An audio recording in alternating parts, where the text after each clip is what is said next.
You're with the hard facts from the CNN News 18 and Federal Bank Prime Time Studios. Welcome, viewers.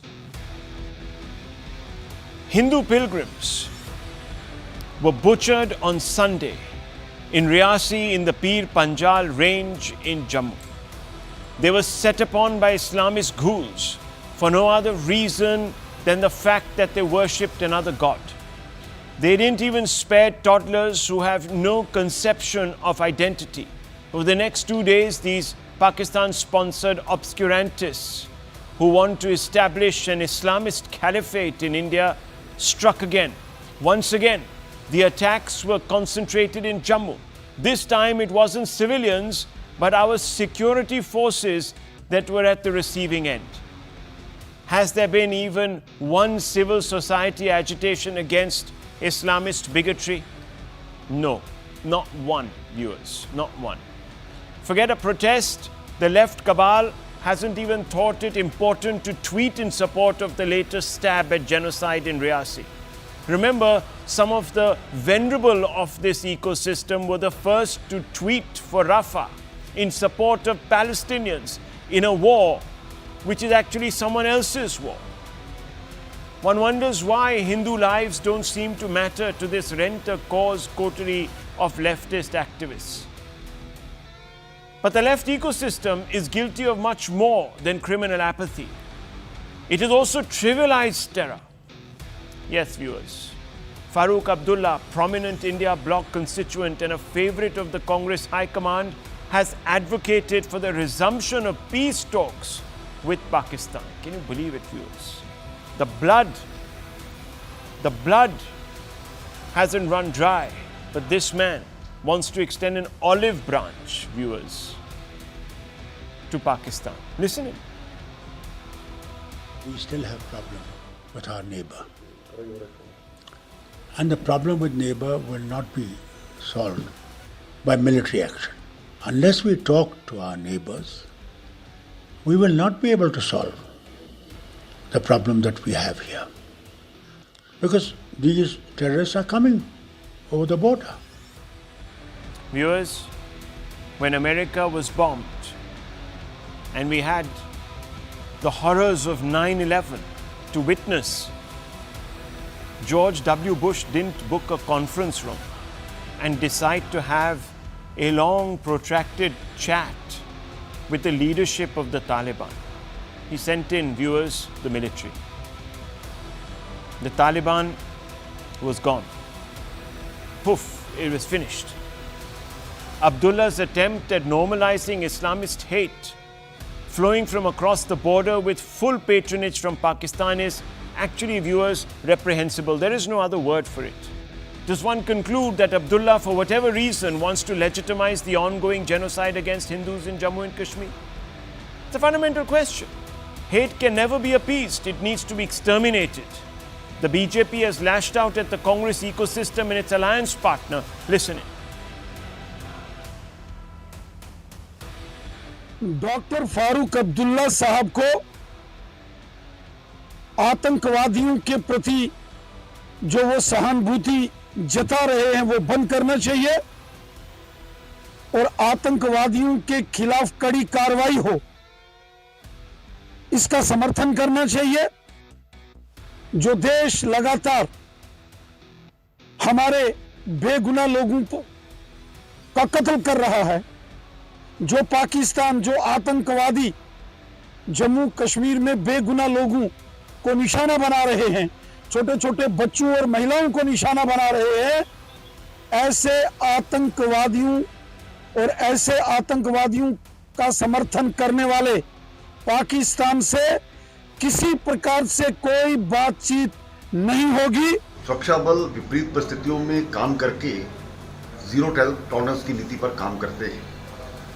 अपने बलिदान दे करके भी जम्मू कश्मीर को सुधारा है, लेकिन जो पाकिस्तान आतंक का मसीहा है, पूरा विश्व उसको इस चीज़ के लिए नकारता है, तो ये हमेशा से उनके साथ बात करने की। पाकिस्तान को कैसे करना है ये तो आने वाला समय बताएगा, लेकिन मुझे लगता है कि जिम्मेदार व्यक्ति को, जो चीफ मिनिस्टर रहा है, इस प्रकार की बयानबाजी नहीं करनी चाहिए।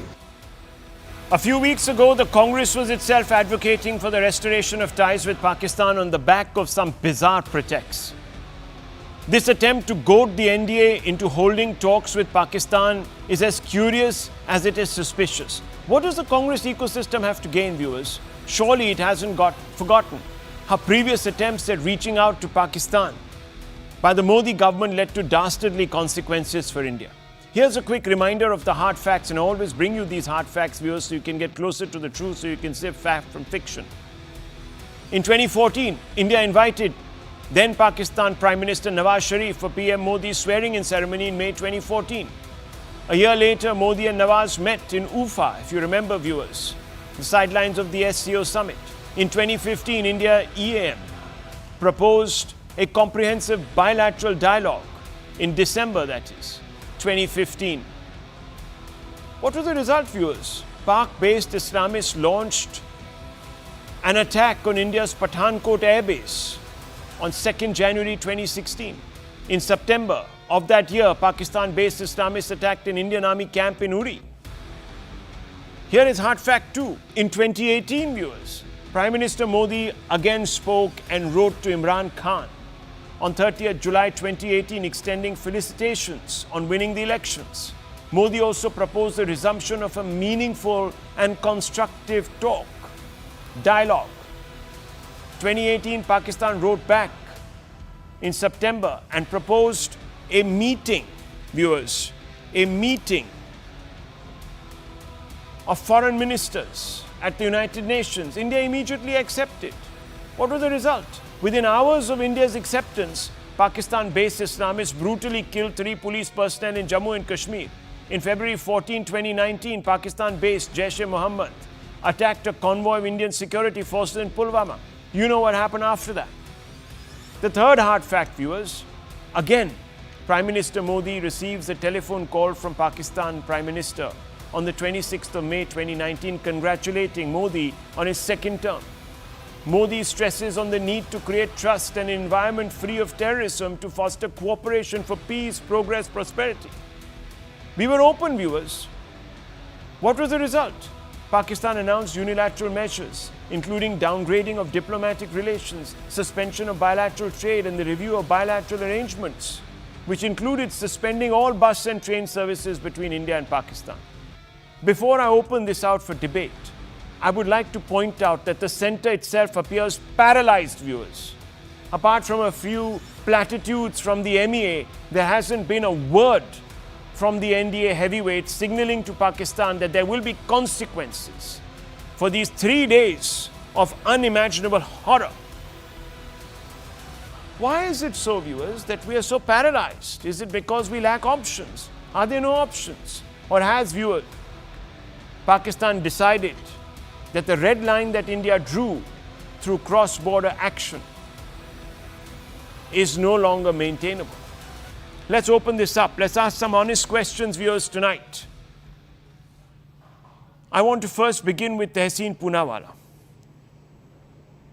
Mr. Poonawalla, it's not just Farooq Abdullah. You know, as the elections were about to end or were in their last phases, some leaders from your party, the Congress, the larger India umbrella, they normalized Pakistan's bad behavior by once again floating the genie of bonhomie, talks, this, that, the other, as if India was the bad boy. India didn't have a reason to cut off diplomatic ties, or at least at some level freeze them.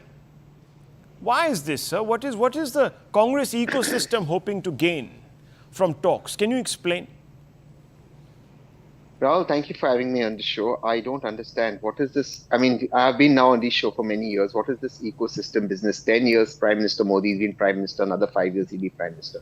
I don't think the ecosystem has any power to have talks or not have talks with Pakistan. The power that the ecosystem does have is to troll. They're trolling my friend Anand and Sushant and I for a podcast. His life is in danger. I want to put that out. But that's the maximum they have. What is the power that the ecosystem has? I mean, and even if they've somebody from them, I know you're talking about Manish Shankar Iyer, a retired old man, perhaps not even the most in the prime of his intellectual, critical thinking. If he has an opinion, how does that become the Congress or the India Alliance's thinking? It doesn't. And why should the Prime Minister follow it? The Prime Minister is very happily having track 2 diplomacy with Pakistan. You know it and I know it. They've had secret parallels, that is Ajit Doval and the Pakistan NSA in Bangkok and other places. India continues to have a hotline with Pakistan, maintains dialogue with Pakistan. That's why when a missile from India inadvertently landed in Pakistan, there was no reaction because we are in communication with Pakistan. And I'm not for or against it. I don't care about Pakistan. The question that should be asked, and rightly so, is that our fellow citizens, Hindus, are being targeted in Kashmir. The Prime Minister on 5th August 2019 promised you, Rahul Shivshankar, as the host of us, that removing 370 will change the situation. It hasn't changed. It's got worse. People were assassinated, massacred on the day the Prime Minister took oath. Today, the Prime Minister is in the oath-taking ceremony of at one place. He's been at the oath ceremony of Chandrababu Naidu, and Indian citizens are being massacred in Kashmir, Jammu and Kashmir. That is the question. The failure of the government. Can I says step in what now? Doesn't matter. No, one doesn't second. matter. Can I step in, if you don't mind? I just want to remind you that it's not just some retired old fogey, as you're sort of dismissing him. It was also Mr. Shashi Tharoor, who sat in Chandigarh And said? Just before the phase that Punjab was going to vote in, and said that we must resolve our differences and resume trade with Pakistan. And when we come to power, we will open the gates at Wagah and Atari. That's what he said. And he's supposed to be chief of the External Affairs Cell, along with another couple of long-in-the-tooth leaders from your party, to be honest, Mr. Tehseen Poonawalla. So there is an endorsement generally in the Congress party and beyond. No, hang on, because I haven't seen anyone from the India Alliance coming out and saying, no, this is not right. Let me answer that. This is again an old man shooting his mouth off. This is an important ally. So I'm just saying that there is obviously something that you're getting out of this, some benefit from pushing this. Is it electoral? Is it signaling to a vote bank? Is it appeasement? I understood your question. And remember, the Prime Minister has control over what happens in India. Fewer Kashmiri young people are picking up the gun and joining the Islamist terror groups. In fact, I understood your question. It's very long. In Jammu and in Kashmir, we've had civilians catching hold of terrorists and handing them over. So that's a sea change. There is no, after Friday prayers, people going around with catapults and throwing stones, etc. So let's get this straight. I just want to ask you, what is it that the Congress gains? What is it, Mr. Tharoor's interest? Rahul, you can't have such a big lecture and not allow me to respond. I'm asking you you a spoke question. for more time than I did speak. Yeah, but your question was prefaced by a long lecture and you cannot allow it because the perception of Congress is involved in it. No. Then allow me to first answer the miss words that you put out. Allow me to answer that, then I'll answer your question. Because that's how perceptions are created. No. The trade with Pakistan is on at this moment, very moment as we speak. India and Pakistan indulge in trade. So honestly, I don't support what Dr. Tharoor says. I think Pakistan should be completely boycotted. But at this moment, India is indulging. It's very convenient now for you to say I don't support. आपने बोला मैं चुप बैठा. अभी आप मुझे तो बोलने दो. ऐसे नहीं होगा ना सर. तो बोलने दीजिए please. What Dr. Tharoor said is exactly what the government of India is doing at this moment. At this moment, it's at not. 7:10, there is trade with Pakistan. It's not. Pakistan, you can choose to look the other way, and I can't argue with you. Trade with Pakistan is on. It may not be direct trade. Trade with Pakistan is on. There you go, viewers. Hold on. Let me tell you. Caveats coming in. Hold on.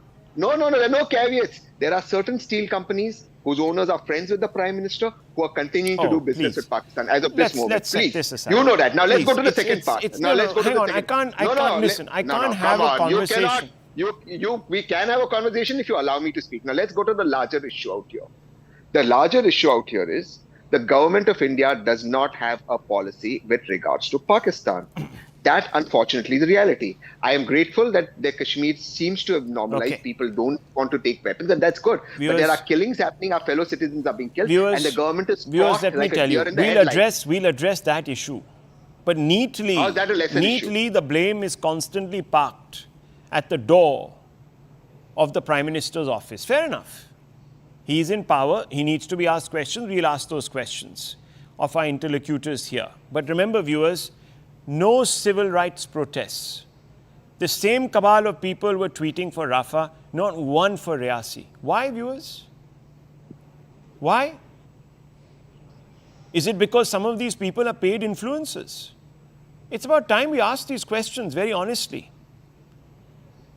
And it's not the BJP that is asking for resumption of trade and also, viewers, for talks with Pakistan. It's Congress leaders, one after the other, senior ones at that, active politicians who are winning elections. The question is why? And this whole business of indirect trade, this, that, the other, viewers, we export material, it lands up in Dubai. It's up to the Pakistanis. They want to pay an arm and a leg to buy expensive stuff. Good for us. Direct steel trade going No, on. one second. Why should we, viewers, say no? It's up to them. It's an international open market. It's just like oil, viewers. We dump it back. Europe buys Russian oil. America buys it too. Good for us. We can't stop people. Anyhow, let's open this up further. Let me bring in Sushant Sareen and Dr. Ranganathan and Sushil Pandit. Let me first begin with Sushant Sareen first. Sushant Sareen, I just want to ask you a very simple question tonight. What are the options? A, we have a bunch of people who are goading us into having a conversation if that's going to open solutions. And on the other side, we have someone paralyzed as of now. Fine. It's 2-day-old government, 3-day-old government, but still. So, Rahul, I think, there is this problem in India of conflating things. And that is what many of the people do, confuse keeping lines of communication open, trying to sort out some, issues which are of mutual interest, and not having a political dialogue. So a political dialogue is different from keeping lines of communication open. I'm all for keeping lines of communication open, even during the worst of times between, for example, the Soviet Union and the United States. Lines of communication were always open. So that is something which I don't think anybody should take umbrage to. Even during wars, lines of communication are open. To conflate that with a political dialogue is something I can't understand. Number one. Number two, when people like Dr. Abdullah talk about let's have a dialogue with Pakistan, what does he expect to come out of that dialogue? Number one, you've had plenty of dialogues over the last 70 years with the Pakistanis at various levels. Please tell me what has been the result of any single one of those dialogues. Even when the Pakistanis give you assurances like they did to Mr. Vajpayee in 2004, that we will not allow any territory under the control of Pakistan to be used for terrorism, those assurances were not worth the paper they were written on. So if you still want to talk to those guys, then I think there's something seriously wrong with the people who think that these talks are going to lead to some kind of a stable state solution. That's not going to happen. Number three, I think we have been remiss as far as the security situation is concerned, because there have been telltale signs over the last 3 or 4 years that the center of gravity of terrorism has moved from the Kashmir Valley to this area. We've had a number of incidents in which there have been casualties, and these incidents are very different from the kind of terror incidents which have taken place in the Kashmir Valley, which were isolated incidents in the sense some, loony carrying a pistol going and shooting an unarmed man in the back of his head and thinking he's, showing his meshismo. That is the level of cowardice most of these characters have. But the kind of attacks that have taken place in the Jammu region are of a qualitatively different nature. These are not these TRF kind of fellows, regardless of whatever label you put on them. These are probably Pakistani regulars or very well-trained characters, probably who've come from across the border, because the kind of ambushes that have been carried out are very different. Now that means if the center of gravity has shifted to this region, this was a region which was relatively or largely, I would say, peaceful for almost 20 years now. Right.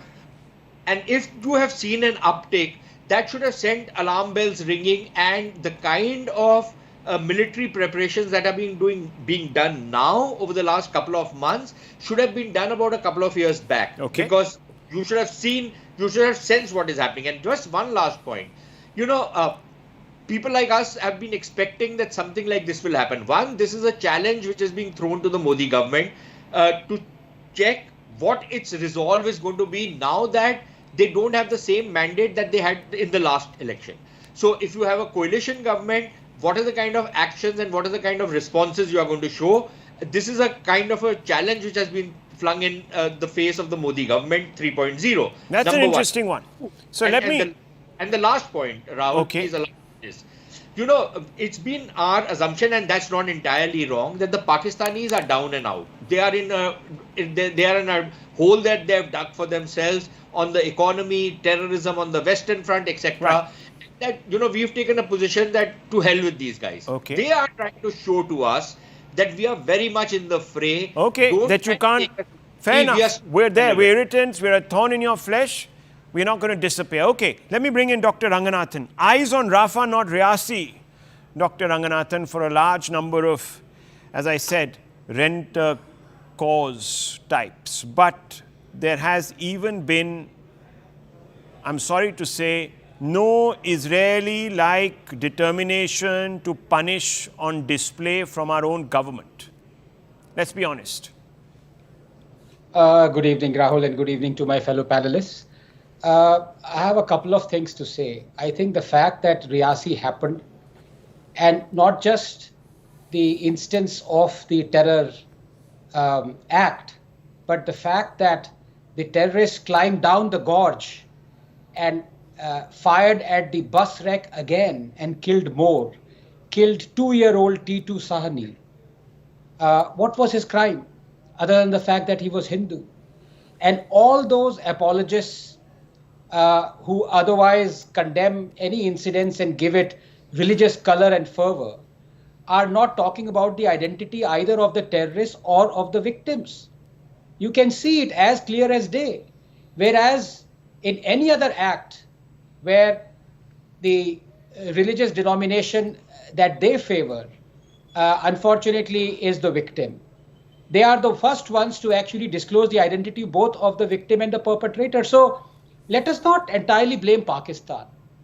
The truth is that, as I've said before, Kashmir and increasingly larger parts of India have been turned into a snakes and ladder game. Yeah.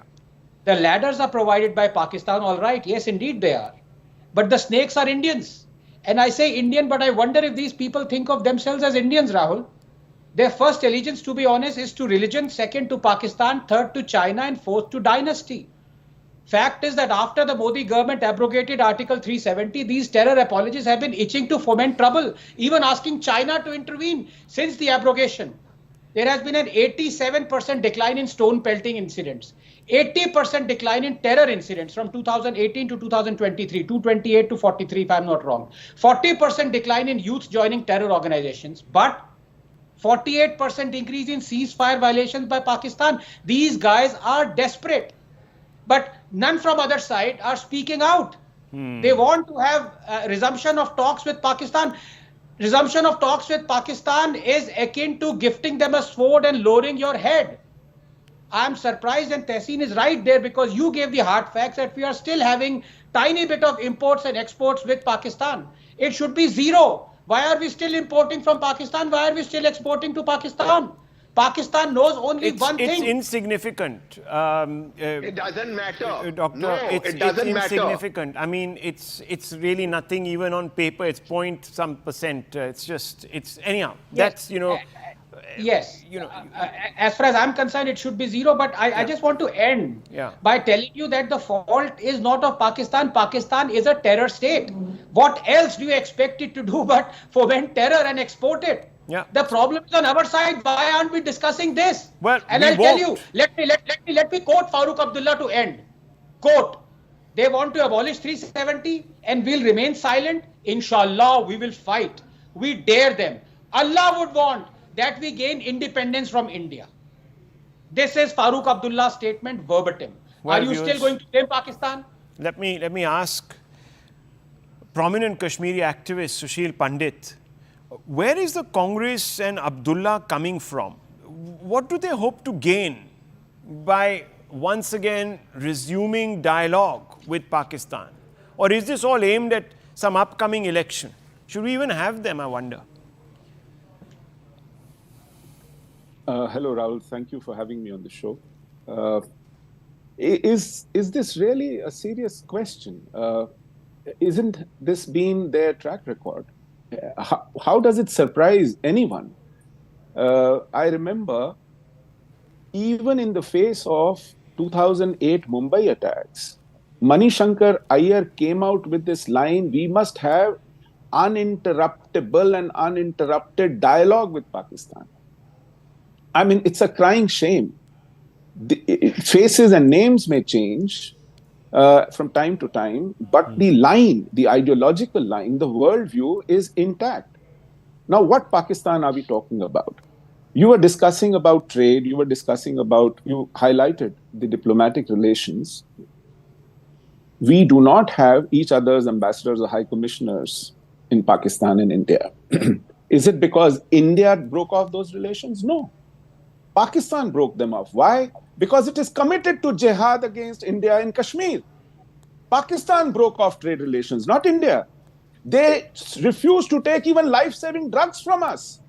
That is their commitment to jihad in Kashmir against India. It is not because India doesn't want to talk or India doesn't want to trade. It is because Pakistan doesn't want to have ambassadors in each other's country. Pakistan doesn't want trade. Pakistan doesn't want rail or bus, that we do not have any connections. Not because of India being a victim. We must introspect. This is Pakistan's commitment to jihad, and what is our commitment to dismantling Pakistani jihad in India? We do 2 strikes in 10 years. I mean, like it's worse than an antibiotic dose. What do you expect to happen? We are always hung up on jawabi karwai, muh tod jawab. Response to Pakistan. What kind of a response are you talking about? This is reaction. There is nothing proactive happening. The war is being fought on our land, at the cost of our lives, at the expense of our infrastructure, and at the choosing of Pakistan, the time, the place, and the manner. And we are merely responding. Yeah. Where is the consistency? And the same Farooq Abdullah, who was detained for a few months, not even 1 year, post 2019 August 5 change in Article 370, was released without any prosecution. There were grave charges leveled against him in Parliament by none other than the Prime Minister and the Home Minister. Yes. And not just that, on 24th of June 2021, all of them, the entire cabal, Mufti, Lone, Abdullahs, were invited to the Prime Minister's house for chai pakodi. There you go. To counsel us how to restore democracy in Kashmir. Why? That's the fundamental question. And I want to quickly bring in Dr. Ranganathan, who has been actually facing a lot of flack from that same Congress left ecosystem. Because if we ask for an Israel-like cross-border response, we are called bigots. Dr. Ranganathan, bigots. Can you believe it? No, but as Hitchin said, Rahul, one cannot be responsible for the stupidity of others. And if they are looking for provocation, they will find it any which way. So it is embarrassing and it is self-defeating and demeaning to actually adjust ourselves to what their demands are. Be that as it may, the fact of the matter is, as you said, and there are 5 among us, and 2 are the ones who actually, 2 among us are the ones who are Kashmiri Hindus who actually suffered. So I want to ask them, do you not want the Indian state to take back each and every Kashmiri Hindu who was a victim of genocide and be settled there in safe and secure settlements? Yes. Isn't that what the state, the least the state can do? Absolutely. What is wrong in demanding that? If you've been driven out of your home, would you not want to go back to your homes and those homes be settlements that are safe and secure? Well, isn't that what Israel does? Absolutely. And Take care of its people. I'm going to go in for a break, but I just want to remind viewers, this is what happens, viewers. When you get swept up, put your own self-interest first and weaken a government that had the majority that could do things for you. Now you suffer, because that's what happens when you tie someone's hands behind the back and back the wrong players in the political system. Think about it, viewers. You want to back those people who want to have conversations with Pakistan while Hindus are being butchered and murdered? If that's what you want, you're getting it. I'll leave it at this, viewers. We come right back to a very, very important story. Don't go away.